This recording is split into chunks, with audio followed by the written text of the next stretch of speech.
कोया संगी। अरे बताना बताना बाबू। फिर भी हमारे सगा समाज हंसते मुस्कुराते रहते हैं, कहना है बताना का आना मजा ले ले, मजा ले ले कामर जवारा, अरे तारे बादा दरिया के मजा ले ले।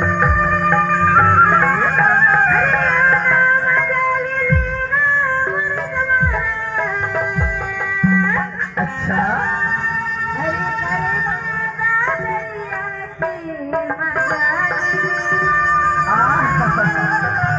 सुना कोया संगी। हमारे बनवानी के रीति रीति दरबारी ना सैला दरिया झुमराऊ जाटी बिरहा सत्ती कहरवा तुझी रवना तुझी पाटा सब हो विधा के गीत गाए जाते जाते हैं।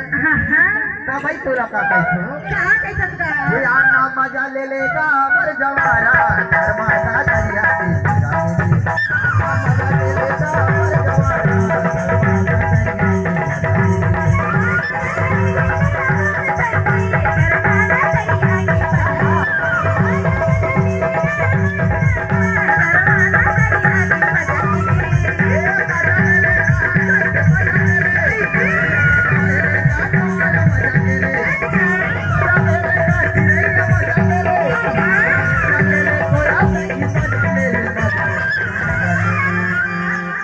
अरे बताना का हमारे पुरखा की संस्कृति ना हाँ जेवा करवारी ना सला दरिया सब विधा के गीत लगावे, वही गीत ला तोला कैसे जानत का कैसे आजा मजा ले लेगा मजा